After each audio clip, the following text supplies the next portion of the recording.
The blood drained from Pearl Kinston's face as she stared at the wanted poster bearing her father's name.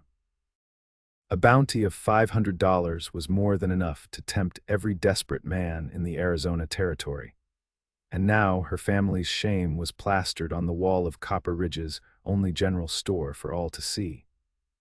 Her hands trembled as she ripped the paper down, crumpling it into her pocket before anyone could notice. The year was 1884, and Pearl had spent the last 3 years building a life here where nobody knew her past. Now it had found her anyway. Careful there, miss. You're shaking like a leaf in a tornado. The deep voice startled her, and Pearl spun around to find herself face to face with a tall man in a dust-covered duster. His weathered Stetson cast a shadow over intense blue eyes that seemed to see right through her. She recognized him immediately. Levi James, the new ranch foreman at the Silvercrest spread north of town. He'd arrived just 2 months ago, and already his name was on everyone's lips, especially among the unmarried women. "I'm perfectly fine, Mr. James," Pearl said, straightening her simple calico dress. At 22, she'd learned to hide her emotions well. Just a chill, despite the heat. His eyes flicked to her pocket where the crumpled paper made an obvious bulge, but he didn't mention it. "Been meaning to introduce myself properly. Saw you playing piano at the church social last Sunday.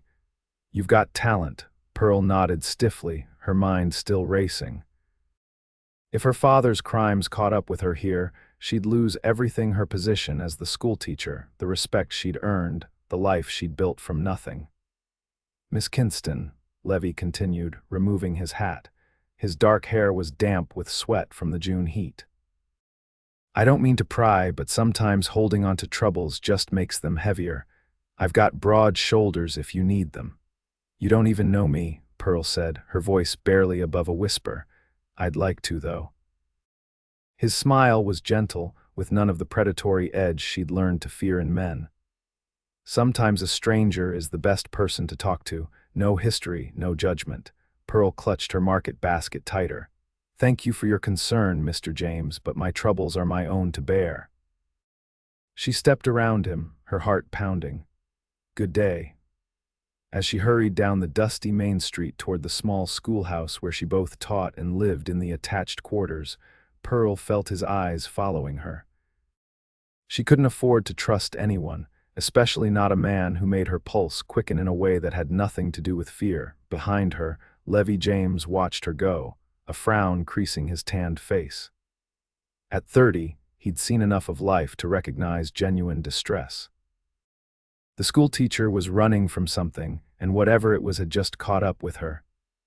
He replaced his hat and walked into the general store, determined to find out what had Pearl Kinston shaking with such obvious shame. The store owner, Horace Billings, looked up from his ledger. "Afternoon, Mr. James. What can I help you with today?" "Just some tobacco and maybe information," Levi said casually, leaning against the counter. "That schoolteacher, Miss Kinston, she seems troubled. Known her long," Horace shrugged. "Came to town about 3 years back. Keeps to herself mostly, but she's good with the children. Town hired her after old Mrs. Peterson passed, had excellent references from back east somewhere." He paused, lowering his voice.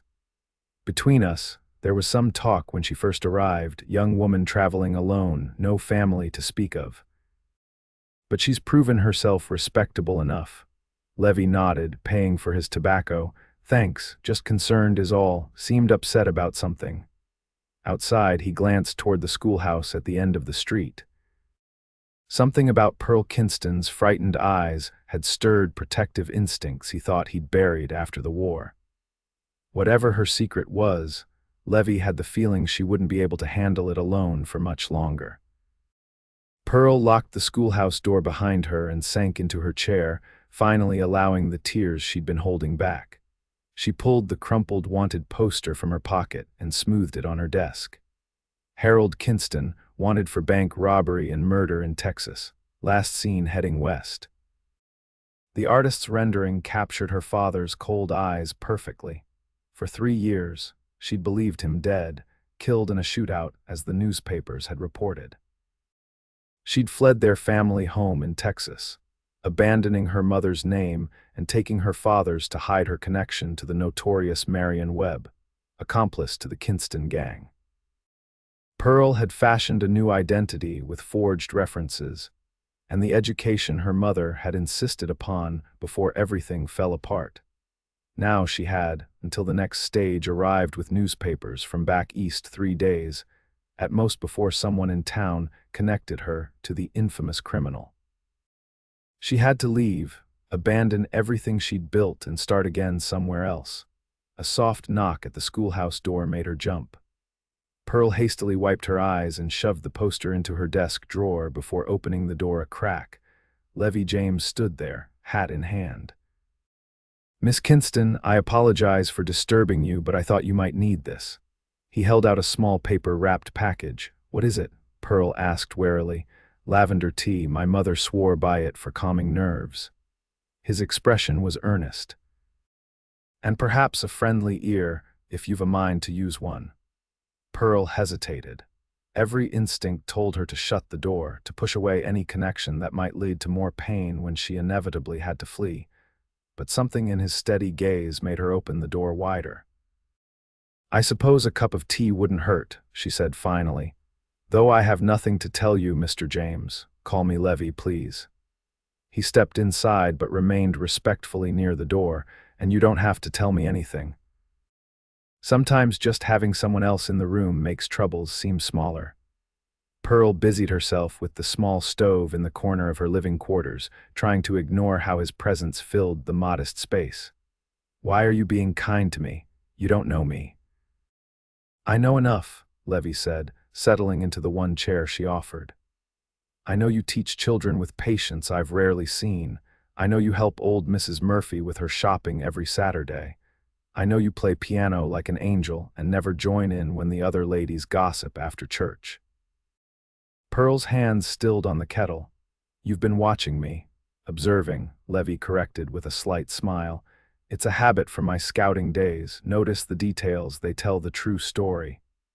"And what story do you think you see?" Pearl challenged, suddenly angry at his presumption. "A woman running from something that wasn't her fault," he said quietly. "A woman who deserves peace but won't allow herself to have it." The kettle whistled, saving Pearl from having to respond immediately. She poured the hot water with trembling hands, the lavender scent rising between them. "My father is a criminal," she said finally, the words escaping before she could stop them.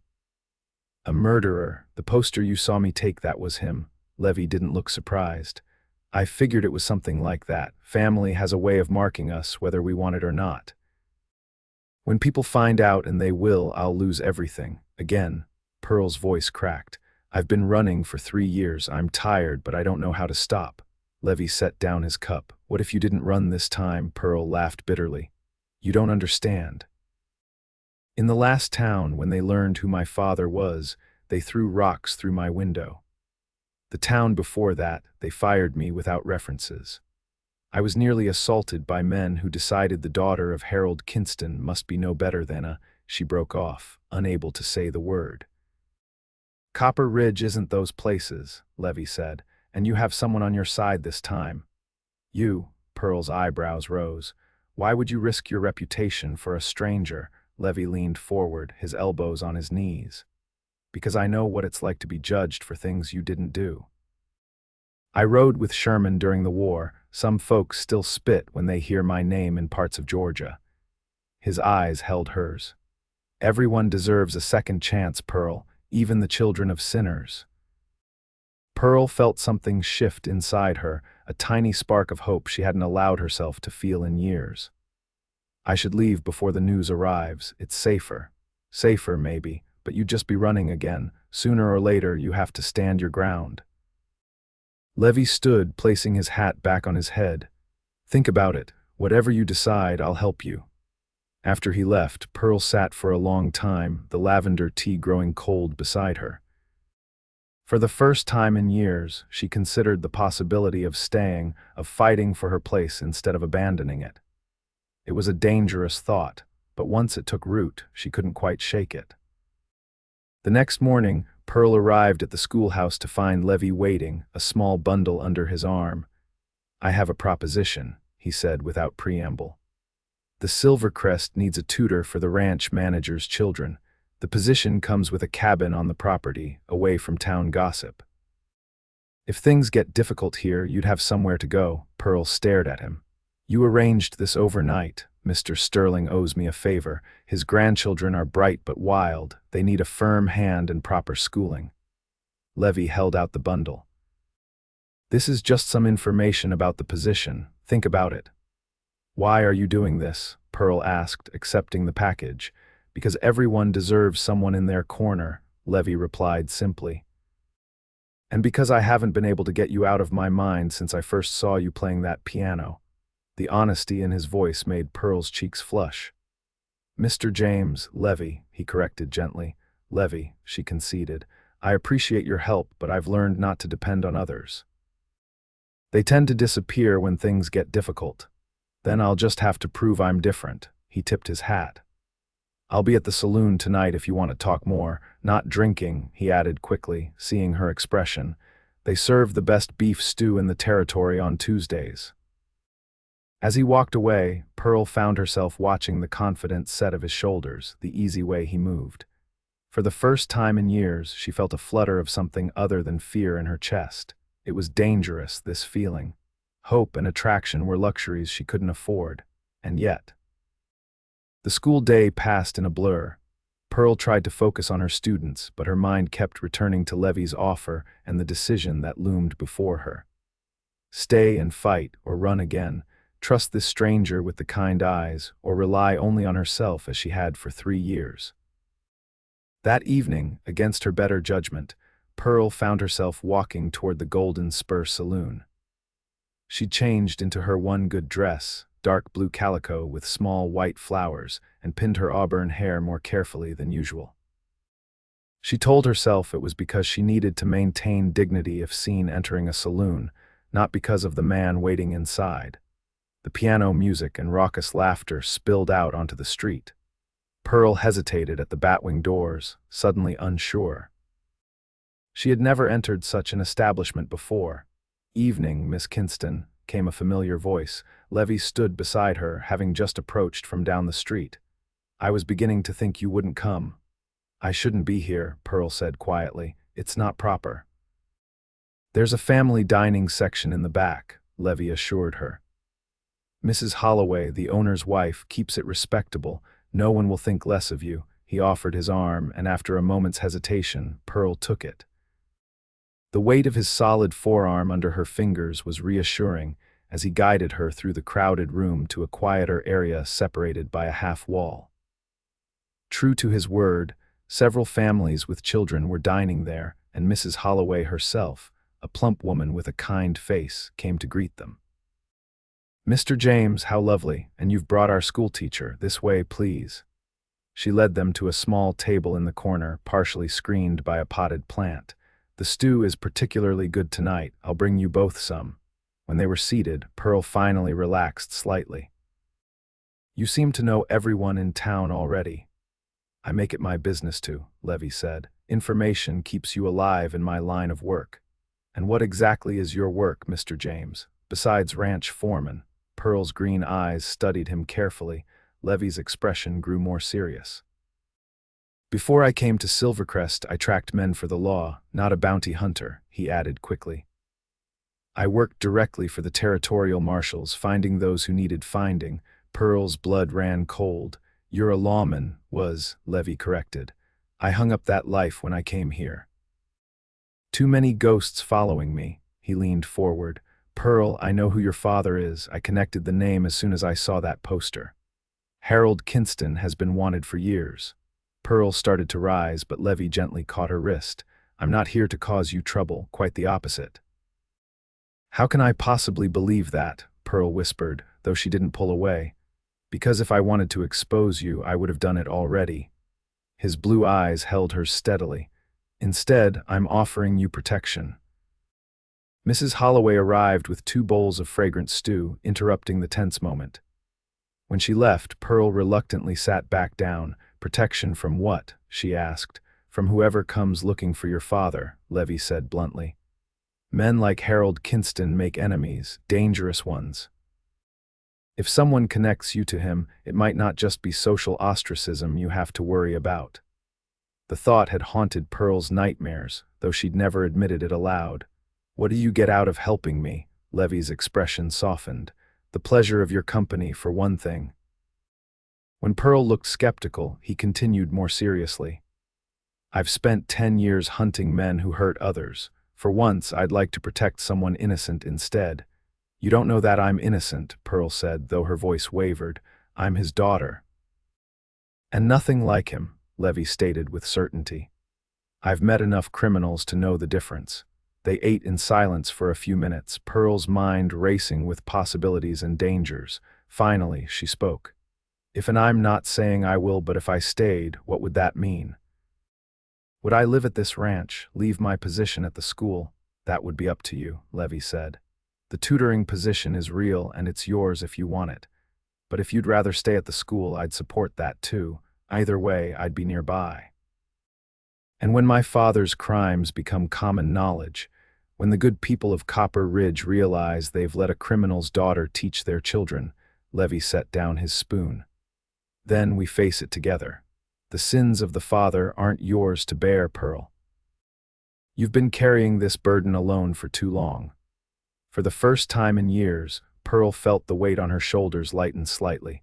To not be alone, to have someone stand beside her when the truth came out, it seemed an impossible luxury. I need time to think, she said finally. Of course, Levi nodded. But don't take too long. That stage arrives tomorrow afternoon. As they finished their meal, their conversation turned to lighter topics, the antics of her students, the beauty of the Arizona Territory, books they had both read. Pearl found herself laughing for the first time in months, drawn to Levi's quiet humor and thoughtful observations. By the time he walked her back to the schoolhouse, the moon high overhead, she felt a connection to him that frightened her with its intensity. At her door, Levi took her hand gently. Whatever you decide, Pearl, know that you're not alone anymore, not unless you choose to be. He brought her fingers to his lips in a gesture so gentlemanly it made her heart skip. Then he stepped back, respecting the proper distance between them. Good night, Miss Kinston. Good night, Mr. James. Pearl watched him walk away before closing her door. She leaned against it, her hand still tingling from his touch. Trust was a luxury she hadn't been able to afford for so long. Could she really start now with a former lawman who knew her darkest secret? Sleep eluded her that night as she weighed her options. By morning, she had made her decision. She would stay at least until the stage arrived with the newspapers. She would face whatever came, with Levi James at her side if he was true to his word. The school day passed normally, though Pearl's nerves grew tighter as the afternoon approached. The stage was due at 3 o'clock. By 2:30, she had dismissed her students and stood at the window, watching the road into town. At precisely 3, the stagecoach rolled in, dust billowing behind it. Pearl's hands trembled as she watched Mr. Billings from the general store collect the mail sack and newspaper bundle. It wouldn't be long now. A knock at the schoolhouse door made her jump. She opened it to find Levi looking grave. It's in the papers, he confirmed. Your father was spotted in New Mexico last week. The article mentions his family connections explicitly. Pearl closed her eyes briefly. How long do I have? Billings is reading it now. An hour, maybe less. Levi stepped inside, closing the door. Have you decided? I'll stay, Pearl said, surprising herself with her steady voice. I'm tired of running. If they force me out, so be it, but I won't flee like a criminal. I've done nothing wrong. Levi's face broke into a smile that transformed his serious features. I was hoping you'd say that. I've spoken to Reverend Phillips already. He's prepared to stand by you. Pearl stared at him. You told the Reverend. I told him you might need the church's support soon. He trusts my judgment. Levi took her hand. Pearl, this won't be easy, but you're not facing it alone. A commotion outside drew their attention. Through the window, they could see several men gathered in front of the general store, gesturing animatedly. One pointed toward the schoolhouse. It's starting, Pearl whispered, fear coursing through her. Levi squeezed her hand. Stay here, let me handle this first part. Before she could protest, he strode out the door, pulling it firmly shut behind him. Through the window, Pearl watched him approach the group of men, his posture relaxed but alert. She couldn't hear what was said, but she saw the town blacksmith, Jacob Miller, gesturing angrily while Levi stood firm, occasionally shaking his head. After what seemed an eternity, Reverend Phillips joined the group. The elderly minister's presence seemed to calm the more agitated men. Finally, Levi pointed to the church, and the group, now including several women who had joined them, moved in that direction. Levi returned to the schoolhouse. Town meeting at the church in 1 hour, they want you there. Pearl's legs felt weak. To condemn me publicly, to hear your side. Levi's expression was grim but determined. Reverend Phillips insisted, you'll have a chance to speak for yourself before any decisions are made. What are they saying? Pearl asked, needing to know the worst. What you'd expect. Some are angry, feel deceived. Others are worried about your father coming here. Levi took her shoulders gently. Pearl, I need to know, is there any chance he would come looking for you? She shook her head firmly.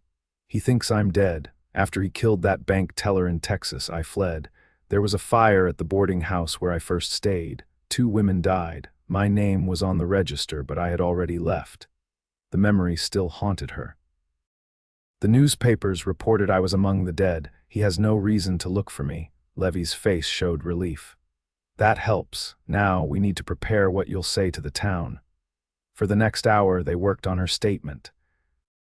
Pearl would tell the truth, that she had fled from her father's violence, that she had built a new life based on honest work, that she had never participated in nor condoned his crimes. She would offer to leave if the town demanded it, but she would not apologize for her birth.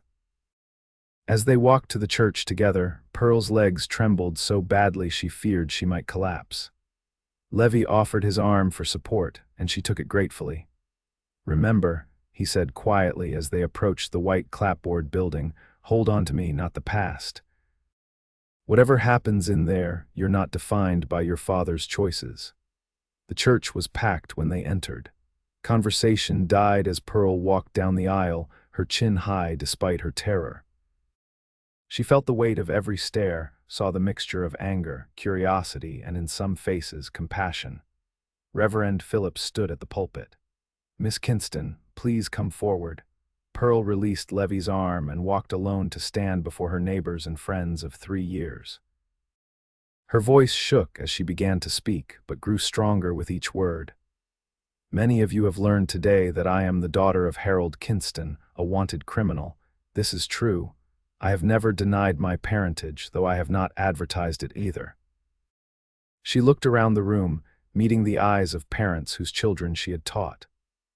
What you may not know is that I fled from my father's influence when I was 19 years old, after witnessing him commit murder. I have had no contact with him since. I believed him dead until yesterday. A murmur ran through the crowd. Pearl continued, her hands clasped tightly to stop their trembling. I came to Copper Ridge seeking a fresh start, a chance to live honestly and make amends in some small way for the harm my family has caused.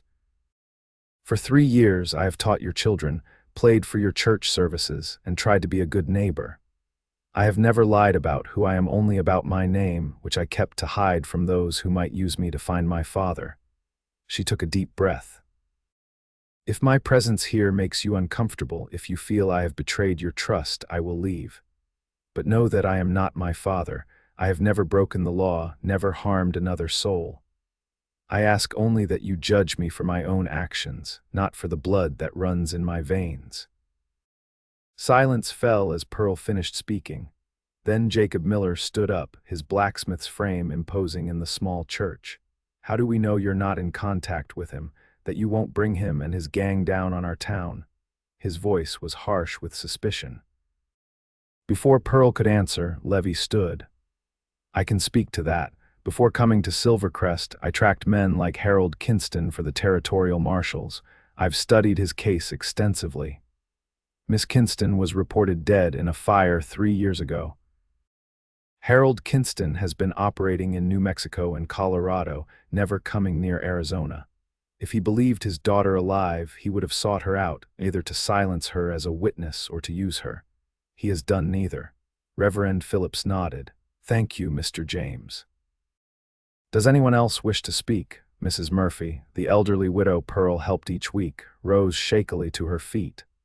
I don't care who her daddy is. Miss Kinston has been nothing but kind and decent since she came here.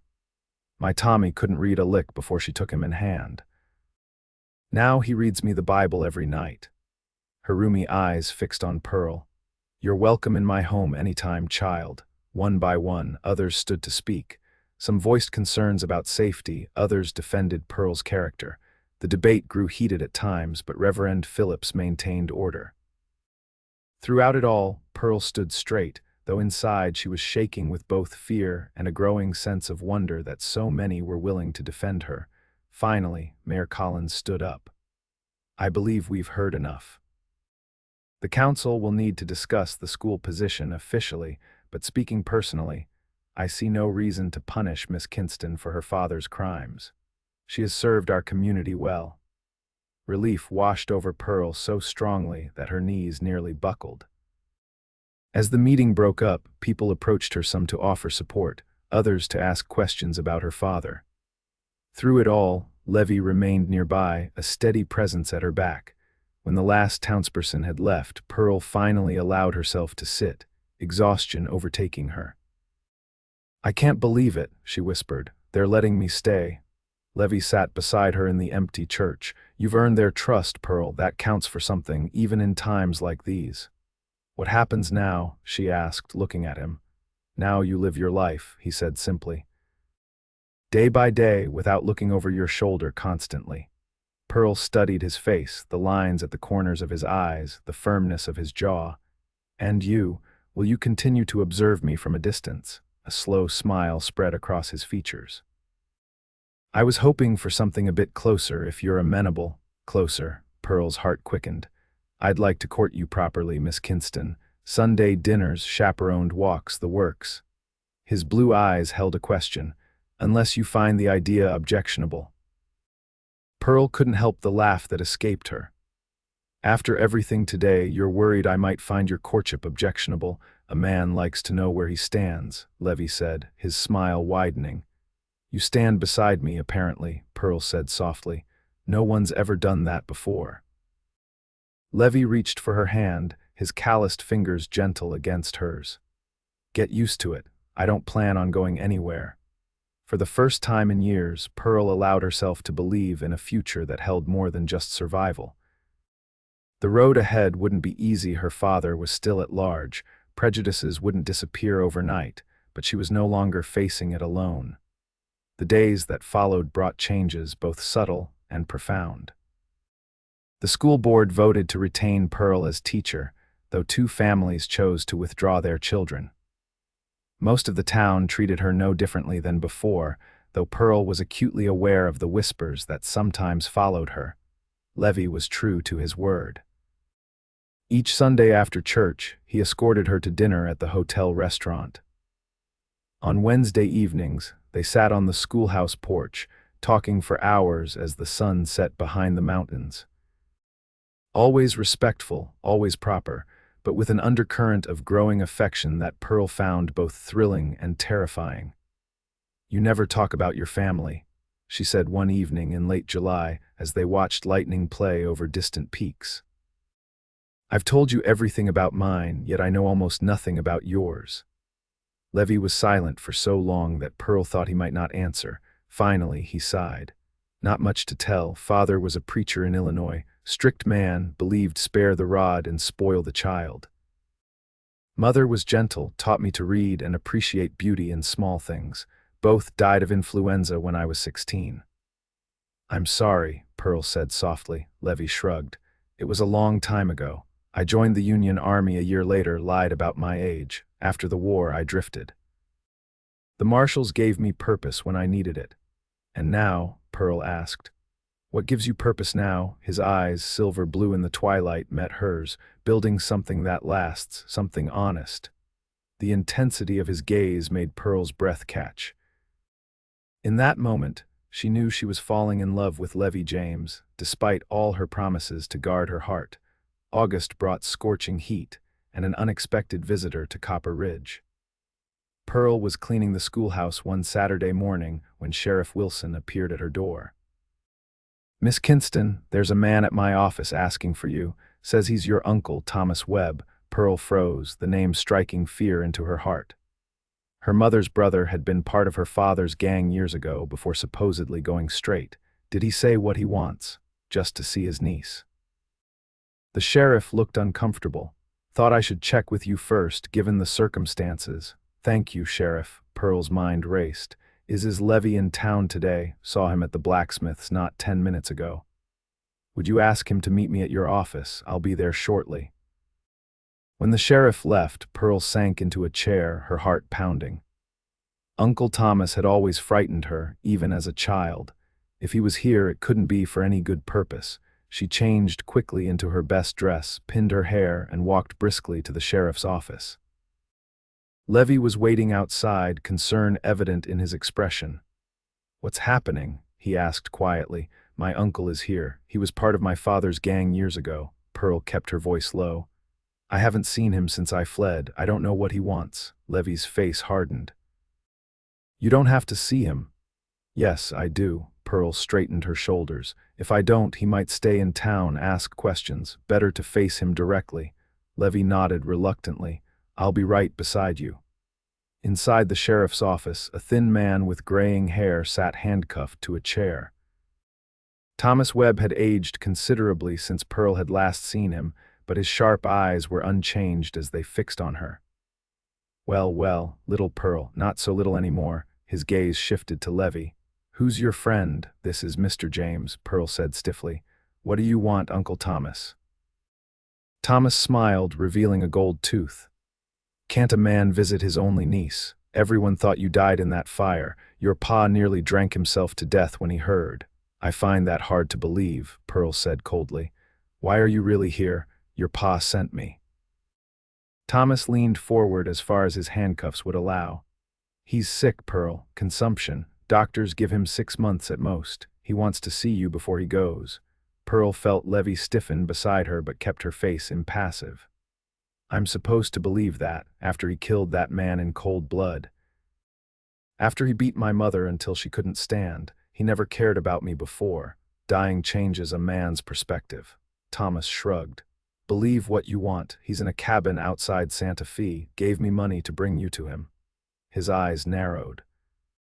"Unless you're too high and mighty now, schoolteacher." "Miss Kinston won't be going anywhere with you," Sheriff Wilson interjected. "You've delivered your message. Now you can leave town on the next stage." Thomas slouched back in his chair. "Have it your way." "But he'll keep sending people until he sees you, Pearl. You know how stubborn he is." After a few more questions yielded nothing useful, Pearl left the office, shaking. Levi guided her to a bench under a cottonwood tree, away from curious eyes. "You don't believe him, do you?" he asked once they were seated. Pearl stared at her hands. "I don't know. My father was always in robust health, but years of hard living take their toll." She looked up at Levi. "What if he is dying? What if he truly wants to make amends? And what if it's a trap?" Levi countered. "What if he wants to use you as leverage, or worse?" "I can't live in fear forever," Pearl said quietly. "If there's even a chance to put this to rest, to truly close that chapter of my life." Levi took her hands in his. "If you're determined to do this, you won't go alone. I'm coming with you." "I couldn't ask that of you." "You're not asking, I'm telling." His voice was firm. "Besides, I know the territory around Santa Fe. I have contacts there who can verify if your father is really ill before we approach him." Pearl studied his face, seeing the determination there. "You would do that?" "Risk yourself for me." "I would do a great deal more than that for you, Pearl Kinston." Levi's voice dropped to a near whisper. "I love you. I think I have since that first day when you were shaking with shame but still held your head high." The words hung between them, honest and undeniable. Pearl felt tears spring to her eyes. "Levi, you don't need to say anything now," he interrupted gently. "But I wanted you to know before we undertake this journey. Whatever happens, whatever we find, my feelings won't change. Pearl's heart swelled with emotions she had denied herself for so long. I love you too, she whispered, the words both frightening and freeing.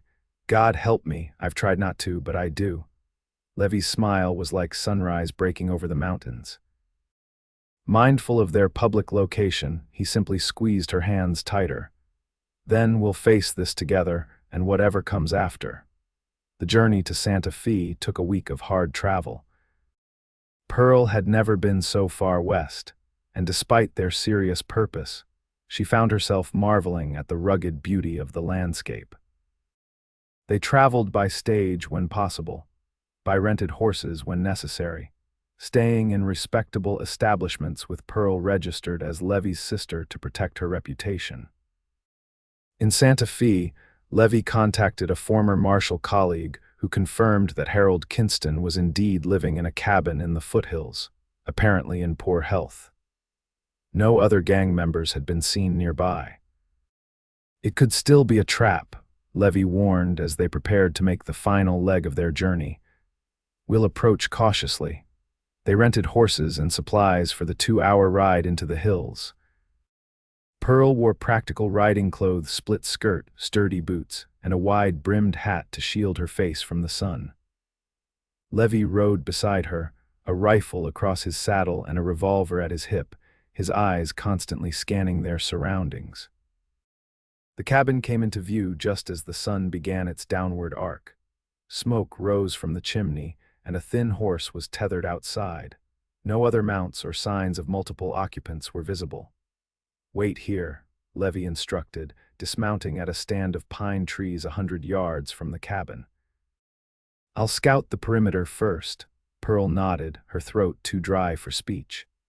After all these years, her father was just yards away, the man who had taught her to ride, who had also beaten her mother senseless for burning his dinner. The man whose blood ran in her veins, whose sins had shaped her life. Levi returned 20 minutes later. Looks clear.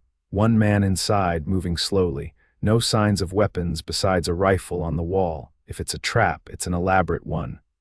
They approached the cabin together, leading their horses. Levi knocked firmly on the weathered door, his other hand resting on his gun. "Who's there?" called a raspy voice that Pearl recognized immediately despite the years and illness that had altered it. Harold Kinston. "I've brought someone to see you," Levi called back. After a moment, the door creaked open. The man who stood there was a shadow of the formidable figure Pearl remembered. Gaunt, gray-haired, his once powerful frame diminished by disease, Harold Kinston looked every bit the dying man Thomas had described. His eyes, still sharp blue like Pearl's own, widened at the sight of her. "Pearl, is it really you?" "Hello, father," Pearl said, her voice steadier than she felt. Harold stepped back, gesturing them inside.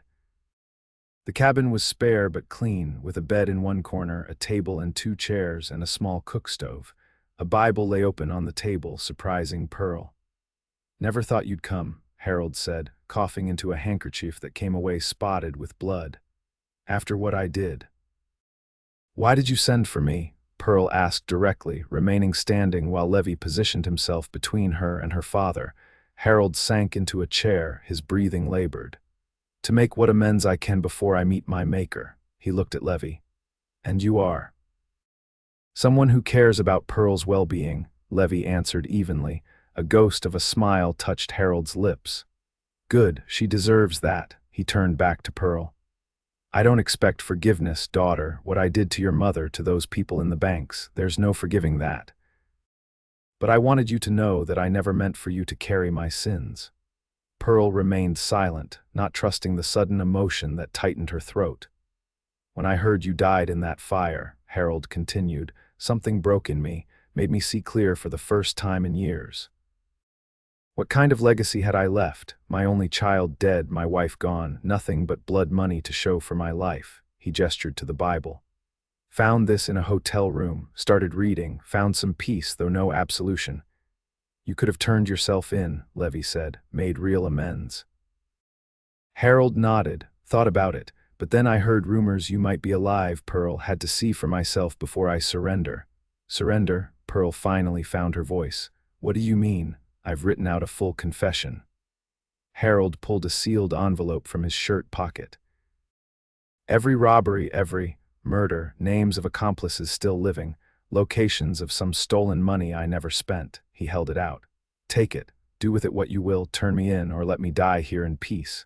I've earned whatever comes." Pearl stared at the envelope, years of pain and fear crystallizing into a single moment of choice. This man had destroyed her mother, had forced Pearl to rebuild her life from nothing, had cast a shadow over everything she'd achieved. Yet here he sat, diminished and repentant, offering her the power to determine his fate. She looked at Levi, seeing in his eyes that he would support whatever she decided. Taking a deep breath, Pearl stepped forward and took the envelope. "I'll give this to the proper authorities," she said quietly. "What happens after that is up to them and to God." Harold nodded, acceptance in his ravaged face. "That's fair." He coughed again, longer this time. When he could speak, he added, "There's one more thing. Under the floorboard by the bed, for you." Levi moved to the spot indicated and pried up a loose board.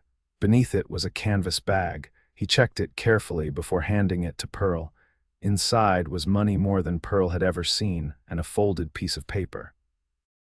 She opened it with trembling fingers to find a deed to a small ranch in Colorado, purchased in her name 6 months earlier. "Blood money," Harold explained. "Can't make it clean, but maybe you can use it for something good. The ranch is legitimate, paid for outright. No one can take it from you." Pearl stared at the deed, emotions warring within her. "I don't want your money. Then give it away, build a school, help orphans, I don't care." Harold's eyes pleaded with her. "Just let me do this one thing right before I go." In that moment, Pearl saw not the outlaw who had terrorized the territories, but a broken old man seeking redemption in the only way he knew how. Her anger, nursed for so long, began to soften not into forgiveness exactly, but into something like pity. "I'll think about it," she said finally. They stayed until evening, Pearl asking questions about her mother's family, about parts of her childhood she barely remembered. Harold answered everything honestly, sparing himself nothing in the telling. When his coughing grew worse, Pearl prepared a simple meal from his supplies, falling into the caretaking role she had assumed as a child when her mother could not. As darkness fell, Levi suggested they make camp nearby and return in the morning. Pearl nodded, exhausted by the emotional toll of the day. "Will you be here tomorrow?" she asked her father. Harold nodded. "I'm not going anywhere, Pearl, not anymore." As they prepared their camp under the stars, Pearl was unusually quiet. Levi gave her space, building a small fire and arranging their bedrolls on opposite sides of it. Finally, Pearl spoke. "I never thought I'd feel anything but hatred for him." "What do you feel now?" Levi asked gently. "Sorrow, pity." She stared into the flames. "He's so diminished, so human," Levi supplied. "It's easier to hate a monster than a failing, dying man." Pearl nodded. "What should I do about the money, the ranch, whatever brings you peace?" Levi said. "Use it, give it away, burn it, the choice is yours, but don't let it become another burden you carry." Pearl looked at him across the fire, his face golden in the flickering light. "What would you do if you were me?" Levi considered for a moment. "I'd remember that while the money came from wrongdoing, what you do with it can still be right. Good can come from bad beginnings." "Like me," Pearl said softly, "a good life from a bad beginning." "Exactly like you." Levi's voice was tender. "And for what it's worth, I think your beginning made you who you are: compassionate, resilient, honest. I wouldn't change a thing about you, Pearl Kinston." In that moment, under the vast New Mexico sky, Pearl felt the last of her shame begin to dissolve. She was not defined by her father's crimes. She never had been. "I want to build something with you, Levi," she said, her voice steady and sure. "Something that lasts, something honest." Levi's smile was like coming home after a long journey. "Nothing would make me happier." They returned to the cabin at dawn to find Harold much weaker. He could barely lift his head from the pillow, his breathing shallow and labored. "You came back," he whispered when Pearl entered. "I said I would." She sat beside him, taking his hand. It was light as a bird's wing, the skin translucent over bone. "I need to know," Harold rasped. "Can you ever forgive me? Not for me, for you, so you can be free." Pearl looked at this man who had given her life, then nearly destroyed it. "I forgive you," she said, surprising herself with the truth of it. "Not to absolve you, but because I refuse to carry your burden any longer." Relief flooded Harold's face. "Thank you," he whispered. "You're so like your mother, her strength, her heart." They stayed with him through the morning as his breathing grew more labored. Pearl read to him from the Bible he had kept by his bedside. Levi brought water when Harold's thirst grew unbearable. Just past noon, Harold Kinston took his last breath, his hand in his daughter's, his eyes fixed on her face as if memorizing it for the journey ahead. They buried him on the hillside behind the cabin, Levi digging the grave while Pearl fashioned a simple marker. They spoke no prayers, but Pearl left a wildflower on the fresh earth, not in tribute, but as a symbol of her own rebirth from the soil of her past. The journey back to Copper Ridge was quieter, both Pearl and Levi absorbed in their thoughts. They stopped in Santa Fe long enough to deliver Harold's confession to the territorial marshal's office, explaining the circumstances of his death.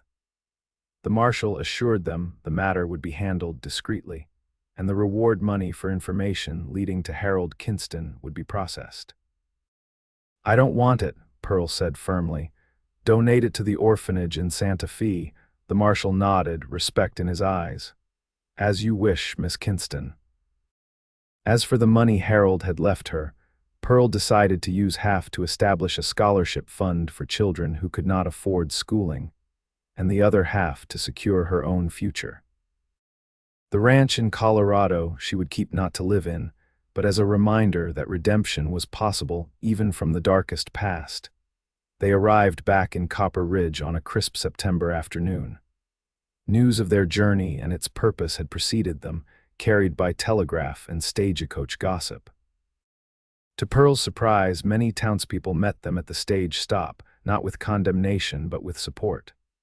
"Heard you faced down your demons," old Mrs. Murphy said, patting Pearl's hand.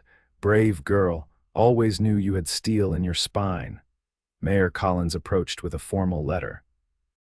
"The school board met in your absence, Miss Kinston. We've unanimously voted to offer you a permanent position with an increase in salary." Tears sprang to Pearl's eyes. "Thank you, all of you, this town, this community.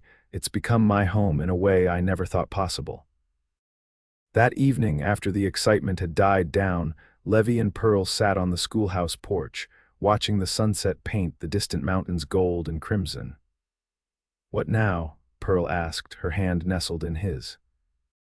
"Now," Levi said, reaching into his pocket, "I ask you a question I've been carrying since before we left." He produced a simple gold ring with a small pearl set in the center. "I bought this in Santa Fe, but I've been planning to ask much longer." Pearl's breath caught as he slid from the bench to one knee before her. "Pearl Kinston, I love you more than I thought possible. Your courage, your heart, your determination to build a good life despite everything. You humble me.